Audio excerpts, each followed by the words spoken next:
Good morning, Insurance Syndicate. I hope you guys are doing well this morning. Happy Monday. It's tax day, or I saw someone post today for all the entrepreneurs out there. It is a tax extension day because so many of us, I'm sure, have filed for an extension on our taxes like every unorganized and good entrepreneur often does. But happy tax day. We're going to talk about growing a multi-million-dollar business and what are the steps that you go through in building a multi-million-dollar business. And my hope is that you tell me, because I'm not sure. I'm trying to do it myself. Now, I'm just going to share with you guys today some of the things that have helped me in building my business to where it's at today and things I'm still trying to get better at. So I would love to hear from you also the steps that you have in building a multi-million-dollar business or what you're finding is working for you today. But before we get into that, I'm going to cue this intro. Happy Monday. I'll see you on the other side.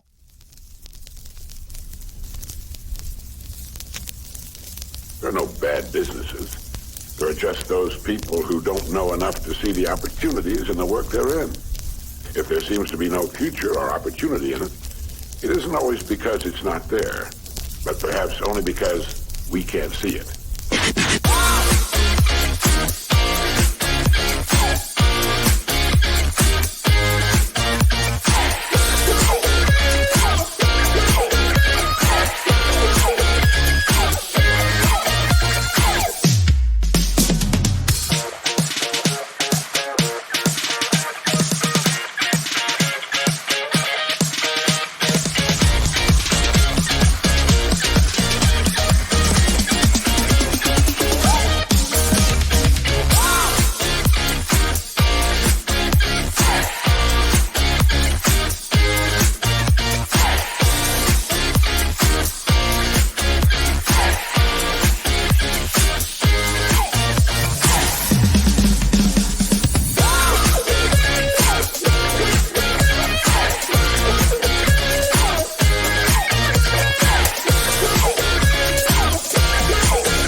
Good morning. Happy Monday. Good morning, Lily. Good to see you this morning. So I want to talk to you guys today about what are the steps that you need to take in order to build a multi-million-dollar company, and what's that experience like? I want to share with you some of the things that I have found, and then obviously would love to hear from you if you are having success. Chat in and let me know the steps that you have found. I'm obviously not going to go through a whole encapsulating list of all the things you need to do. But, you know, I was thinking this morning of like, what do I share to the Insurance Syndicate this morning? And I often just share kind of what's on my mind and what I've been working through with either leaders in my own company or been speaking about with other friends and people in the business. And this idea of like, hey, man, what are the steps to, you know, building a company? And what are some of the things that I found today that looking back, man, I wish I would have known sooner. One of the steps that I'll tell you is that growth is not a straight line. And the sooner you recognize that in an organization, the better off you're going to be. What do I mean? So normally we think of growth as like a straight line on a graph going up. And that is not what growing a company, at least in my experience and the people that I've talked to, their growth has been like. It's not quite a roller coaster where you go up and down or up and down. It's not normally that way either. What I have found is growth truly looks like a staircase. So it's almost like the steps of success, right? It's just like a staircase. What happens is you start out kind of flat on the stair, and you solve the problem. Like you fix something in your company, which basically enables you to grow. So you go up. And then as you grow at every step of growth, whether it's $1 million, $10 million, $30 million, you hit new problems in your organization. So you tend to flatline again. Maybe you're growing a little bit, but it's not like a straight line growth. And you flatline until you solve those problems. So in the beginning years, right, your biggest issue is figuring out the product fit, right? So figuring out what's the idea, what's the problem I'm trying to solve, the product fit to solve that problem, and then ultimately, can I sell it? And you're trying to figure out the sales process, and as you figure out the sales process, you get growth. And then what normally happens to entrepreneurs or to salespeople is they run into a bandwidth issue, right? So as you're selling more and more, all of a sudden you start recognizing, man, I'm selling and I'm servicing and I have to pay my taxes. Shout out to tax day. I have to do all these operational things. So you realize, wow, I need systems in order to replicate myself or to make my job easier. So you get systems implemented and you start to grow again because you buy back some of your time. But then you realize, wow, I'm only one person. I can only do so much. And then you start focusing on, well, how else can I replicate my time? I can either get a system to do it. I can pay somebody else to do it. And when you're an entrepreneur, you tend to not want to spend money on other things. Or I can hire people on my team and replicate myself. So a lot of people will set out to hire an administrator or an assistant, someone who can do, the task that you don't want to do. A good exercise for you to go through right now, if you are thinking, should I get an assistant on my team, whether it's a virtual assistant or someone in-house, do what I call the red light, yellow light, green light strategy, which is you sit down and you basically go, hey, in the green light section on a piece of paper, write down all the things you enjoy doing, like you love doing, you think it's your zone of genius, it fills you up.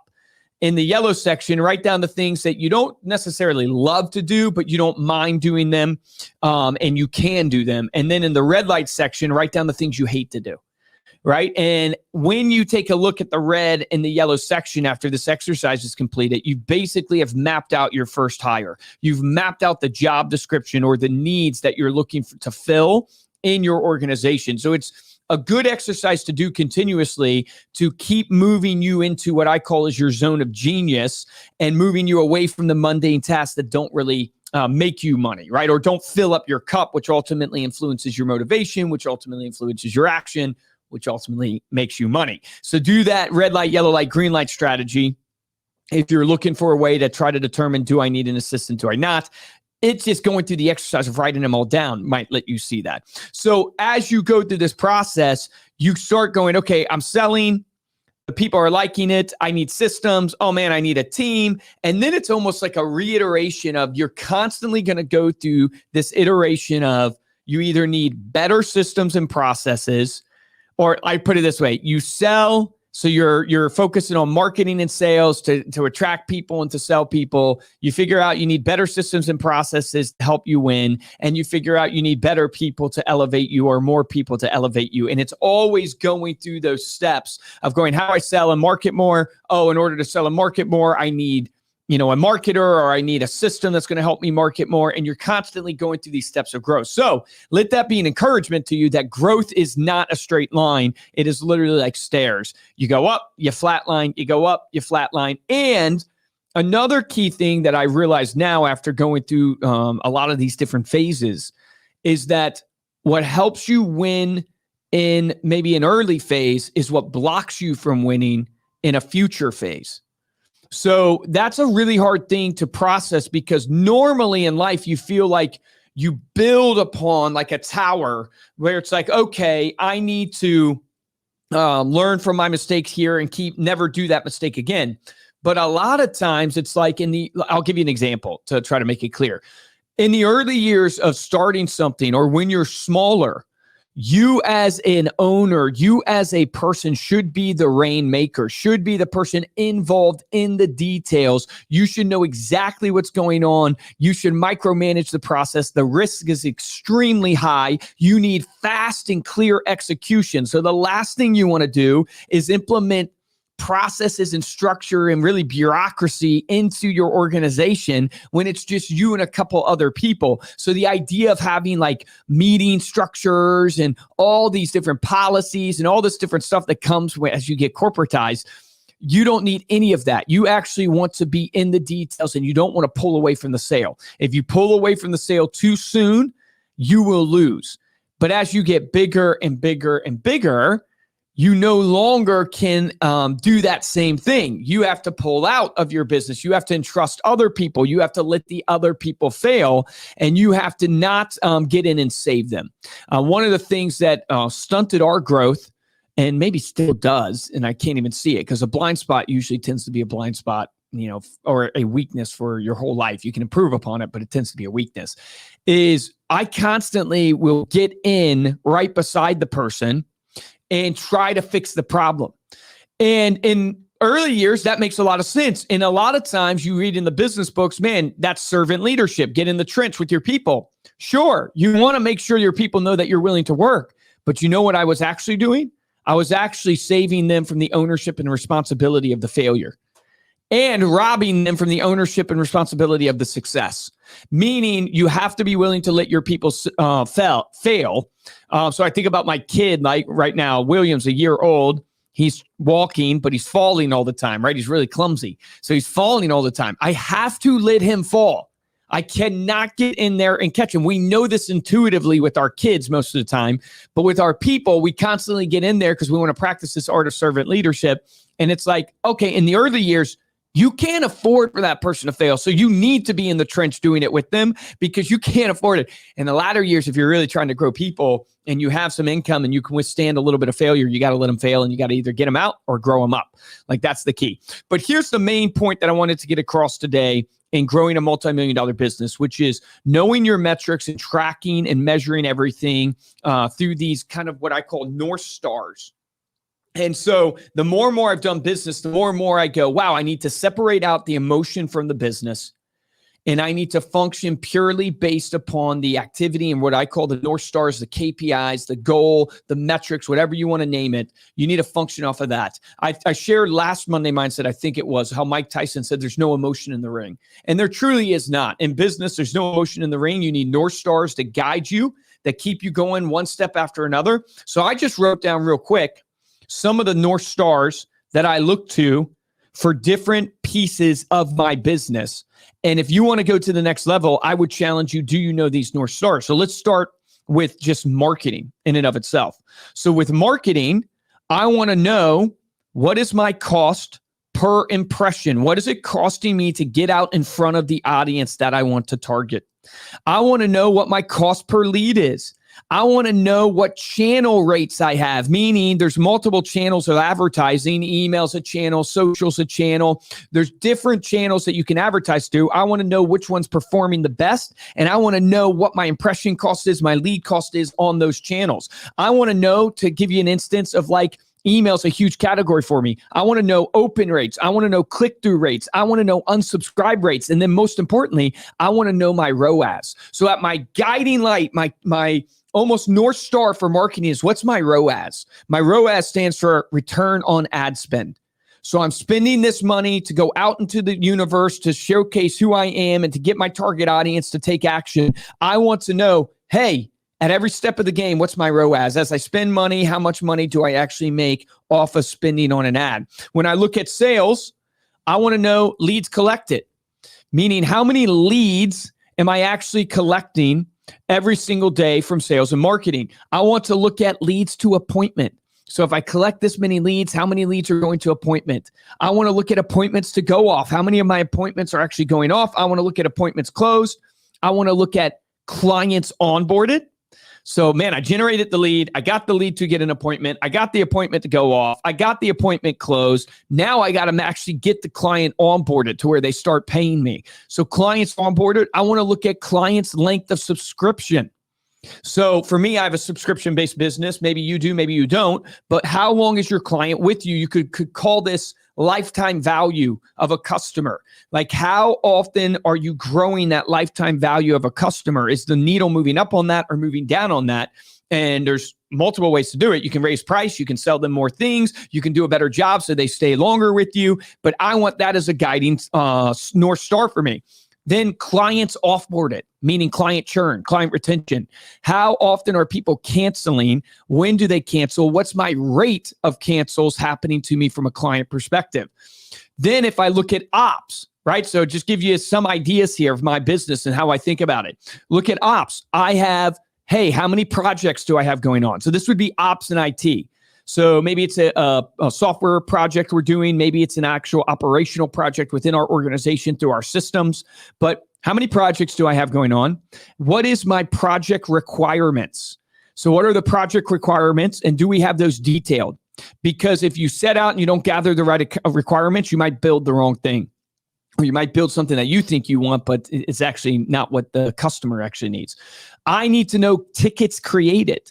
How many tickets are being created? I need to know ticket velocity. That's a fancy way to basically say when we set a ticket, and a ticket is basically going, hey, I have this project that has these requirements. In order to build the house, I have to do the foundation. The foundation would be a ticket.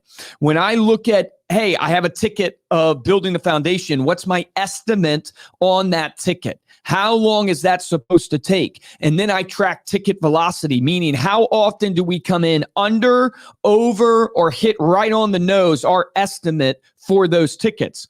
Then I look at ticket burn down rate for the project. So I have this project, so I have a deadline set, and I want to see myself burning down to hitting that deadline. So I need to know, am I going to hit these deadlines? Am I burning down at the appropriate speed? I want to measure that. Otherwise, I'm going to always be over budget and not hitting the projects on time.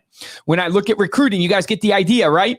So I'm hoping that this will spark your creativity to go, yeah, I need to know this in my business. When I look at the recruiting, I look at, hey, how many applicants?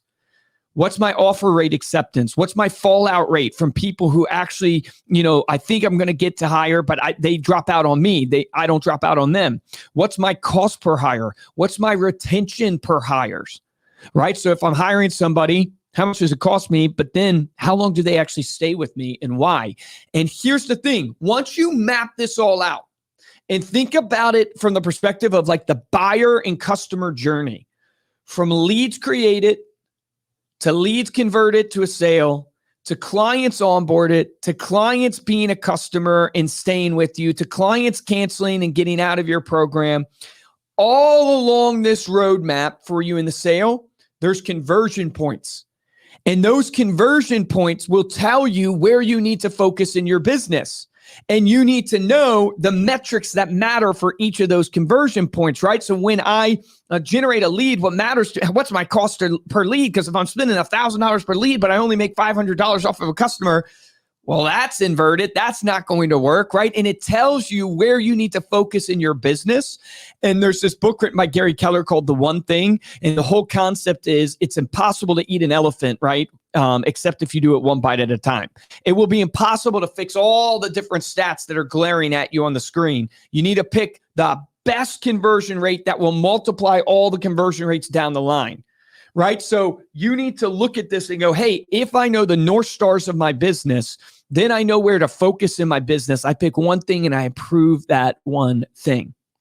So if you think about this from every aspect of your business, that is ultimately what will help you grow a multi-million-dollar business. You will start looking and going, wow, I am not generating enough leads, or wow, I'm not converting the leads, or wow, when I actually go out to the market to hire people, I'm getting applicants, I'm hiring people, but they're not sticking, or it's costing me way too much to hire people. When you map out all these things, guess what you do? You remove the emotion out of your business.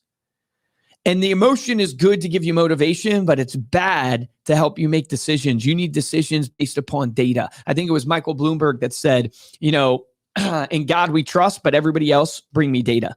Michael Bloomberg's a famous multi-billion-dollar businessman, I think out of New York, right? So bring me data, because you realize the more and more you grow a business, the more you realize that, wow, all this emotion and gut intuition and all that stuff is good to a certain degree, but it actually creates more excuses for you and defocuses you versus just the brass tacks of going, the numbers don't lie. I'm either generating the leads at the rate I need to, they're costing me the rate they should, I'm converting at the rate I need to, people are staying with me long enough, or they're not. And if they're not, now I can dive down into the weeds of that piece and fix that piece. So I hope that challenges you to look at your business in a different light. You're probably an incredible salesperson, incredible entrepreneur. That's why you got into the business. But maybe you're just not organized enough and not focusing on the right things. Appreciate you guys. Let's have a great Monday. Get out there and kill it for your family, for your friends, for your clients. Let's have a great one. See ya.